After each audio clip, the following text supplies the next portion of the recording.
Welcome back, adventurers, to Let's Play Myst Masterpiece Edition. When last we left off, we'd managed to figure out how to achieve the tower rotation in the Myst library, and we found a clue of sorts to uncovering the place of protection of the book that's currently hidden in the mast by the dock. At least that's where we believe it to be. Actually, since the thing is down, let's see if we can... No, when it's down, we can't interact with it. That was fairly pointless, but anyway. So now I'm going to actually open the door and bring the bookshelf back up, because there's something that I want to examine and peruse. To put it mildly, we were investigating the mast, or rather the sunken ship. Now these journals correspond, the 4 undamaged journals that is, correspond to each of the 4 books hidden on Myst in their places of protection.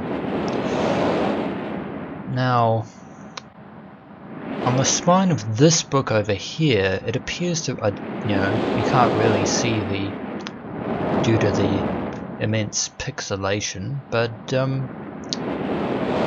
it appears to say, I believe it's the Stoneship Age on the spine of this book, which I'm assuming is the name of the world, or age as it's written here, of the book that's described in the book in the sunken ship. So we're gonna have a read of it to see what we can learn about the Stoneship Age. Emmett was the first to live on the rocks. He named them the rocks because that is what they were. A group of sharp rocks clustered together in the middle of a large sea. This was where Emmett lived. He enjoyed his life. Emmett would occasionally swim to nearby rocks, as it was never too far of a distance. One day, another person appeared on the rocks, for no apparent reason to Emmett. Emmett named this new person Branch. Emmett and Branch quickly became friends, swimming and hunting for fish together often. Emmett showed Branch the simple cave in which he lived on the largest rock. Soon Branch discovered a place where he decided to live, also on the same large rock. The sun always shone brightly in their world, and the water was always dazzlingly clear, allowing them to see almost to the deep ocean floor which surrounded them. Though the sun always shone, it was never too hot for the boys. A light breeze always came from the north and cooled the area down. One day, while Branch was swimming and having fun in the water, he noticed another boy swimming. Branch brought the new boy to Emmett to find out what to call the new boy. Emmett said the boy should be called Will. Will was soon a part of the group, and all 3 boys swam and enjoyed their perfect world. At least, that is the story I was told when I arrived today on the island. Emmett, Branch and Will were surprised to see me at first. But even before the night ended, we were all becoming good friends. Today, the second day on this newly created age, a strange thing happened. It was not strange to me, but the 3 boys did not understand what was happening. While I was relaxing under a large tree on one of the smaller rock islands, it began to rain. It was a nice rain that lasted for about an hour in the morning. I explained to the boys that the rain was not harmful, yet they obviously still feared it.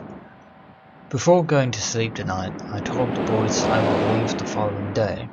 I told them that while I was gone, I would make a surprising change in their world. They didn't understand, not that I expected them to. I still do not fully understand what happened today. I was experimenting with the art, testing the limits of the rules as dictated to me by father. I attempted to create a boat by writing it into the world. I thought that everything was planned correctly, yet somehow the boat had become gripped by the rock and broken in half. Although this test did not turn out as I had hoped, I now have answers to a few of the questions my father never answered. As for the boat, I can see that the boys enjoy it anyway, and with that I am pleased. They have played on it all day. Even though the boat cannot move, I have enjoyed studying from it. It is a much sturdier platform than the jagged rocks. In the course of my observations, I have learned some very interesting things regarding the solar system of this age. The nights here are absolutely beautiful here. I've made note of and named a number of the constellations that pass above me. Also during the night, I catch glimmers of light from the horizon, which I have not been able to discover if it is created by some natural phenomenon or by additional people on far-off islands or rocks. I should very much like to discover which. I rather suspect it is additional people, which would explain the appearance of Branch and Will. The rain today was slightly heavier than usual. Just when the boys were getting used to the light rains, a small storm arrived. They were frightened of the heavier rain, not to mention the thunder and lightning. If rain has never fallen here until recently, as the boys tell me, I would like to discover why it is falling now. Regardless, I've decided to return home for a short while. I've also been thinking of some plans for a lighthouse that I hope to construct soon. I think that, perhaps by shining a bright light towards the horizon, it might prove my suspicions regarding additional inhabitants. They would be curious about the light and travel to Oh, I clicked out of the journal there for a second. Let me get back to my page. They would be curious about the light and travel to discover its source if they have the means. I returned with many tools that I will need for construction of the lighthouse. I have decided that once the lighthouse is completed, I will leave for some time and let the world's own imagination have control. We've worked 3 weeks on the lighthouse now, and are making great progress. The rock that we are building on seems not be as secure as I would like. I have had to alter my plans slightly, but those alterations pose no real problem. The boys are quite strong and have been helping me immensely. I estimate construction will be done within 2 days. The lighthouse is finished, and we are all proud of our creation. The boys are amazed at the structure they have wrought from rock with their own hands. That evening we powered up the generator, much to the boys' dread at first, and shone, a great light to the horizon for many hours. I stayed the night in the top of the lighthouse, and in the morning awoke to observe the sunrise without my being coated with the chilly blanket of ocean dew I have become accustomed to. It was Will who first saw the girl. She was swimming not far from the boat where Will was getting ready to hunt for fish. Then Will noticed a man not far away from the girl. Emmett was very pleased to meet the additional neighbors. I feel pleased to leave the Sage. I have set in motion events that have nothing to do with the writing or the art, that will have a more profound impact on this world than I could have ever written. I think there appears to be a bird's eye view map of what the Stoneship Age looks like on these 2 pages. Of it the Sage as a gift to myself that I will wrap up and open someday in the future, only to discover that it has changed so much that it is indeed a surprise. That indeed it is a surprise. Besides, I have yet another new age that awaits me. It seems I'm going to need some way to travel underwater in this new age, and so much planning is in order. It has been 10 years since I left this age, which I have since called the Stoneship Age. Upon returning, I cannot believe the changes that have taken place. The original 3 boys have grown into adults, and there are many new faces that I do not recognize. Branch has told me that it has not rained for 7 years and the cool breezes are back again.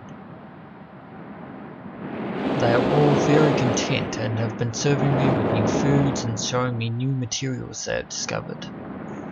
It even seems they have found gold somewhere. I see it in many forms around the island. My lighthouse has been kept in perfect condition, and it looks as if they tried their very best to keep it so. Yet, I've noted that the entire rock it was built on has sunk approximately 40 or 50 centimeters. After a wonderful visit with my old friends, I wonder aloud with them what things will be like here in another 10 years. And here are a bunch of constellations that Atris has apparently noted down. One of an anchor, an eye, a snake, a spider, a cross, an arrow, a flamingo, and a leaf. So that's 1, 2, 3, 4, 5, 6, 7, 8 constellations that he noted in the Stoneship Age. Which again, here is the bird's eye view map. So that was the journal of the Stoneship Age. So what do the dates in the tower and the constellations in journal have to do with the mast or the ship, the sunken ship? And could it have something to do with the ship that's in the well in the middle of the island? That's definitely curious questions indeed. Hope this video wasn't too boring, but and I hope you enjoyed my rather hilarious attempts at storytelling of sorts. But at least we've managed to unearth a bit more information on what to expect and what we'll be doing next. So when we return, we shall use the information that we have collected in order to find a way of uncovering the Stoneship book and making our way perhaps to the Stoneship Age. Until next we meet, adventurers.